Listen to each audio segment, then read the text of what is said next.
Now, this is about the case of an asylum seeker, Hadush Gerberslasie Kebatu, who was accused of sexually assaulting a 14-year-old girl, and the allegations against the 41-year-old Ethiopian national led to a wave of anti-immigration protests and counter-demonstrations outside the Bell Hotel in Epping, where he was staying as an asylum seeker. Well, in the last few moments, he has been found guilty of all charges. These are charges of an attempted sexual assault on a girl, the sexual assault of the same girl, the sexual assault of a woman, inciting a girl to engage in sexual activity, and harassment without violence of a girl.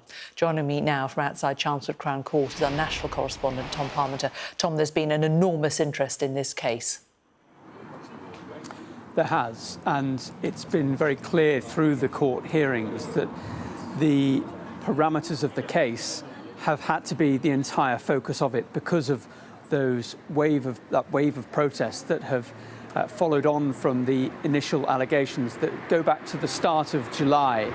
And this man, Hadush Kebatu, had only been in the UK for a matter of days before these allegations were made. He'd been one of those asylum seekers who had arrived on a small boat. He was taken into the system, taken to the Bell Hotel in Epping, which is one of these hotels that is used to house asylum seekers while their claims are processed. And it was in those first few days of his stay in Epping that these allegations against him were made by a 14-year-old local girl who said that she had been in the middle of Epping when she had started talking to this man, and he had made a number of lewd comments towards her. She said, had touched her inappropriately on the thigh and had asked her to go and make babies with him back at the Bell Hotel.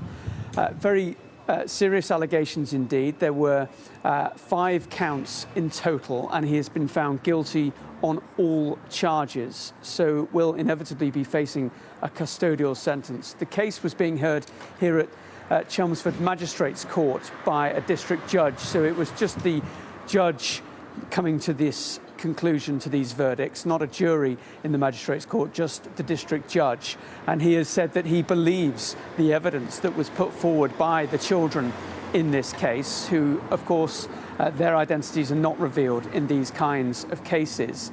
But Kebatu will now face a prison sentence. We don't yet know precisely the length of that sentence, but in the last few moments here in Chelmsford, he has been found guilty on all 5 of the charges that he faced. And you remember this case provoked widespread concern within Epping and further afield and led to protests outside the Bell Hotel and at other hotels around the country.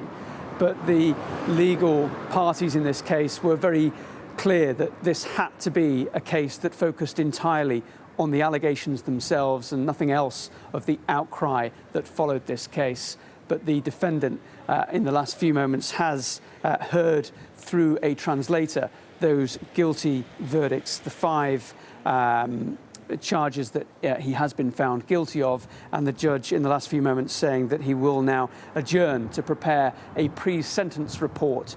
So there will be some time before we hear precisely how long he is to spend in prison, but he has said in court in the last few moments, the district judge, that it is likely to be a custodial sentence.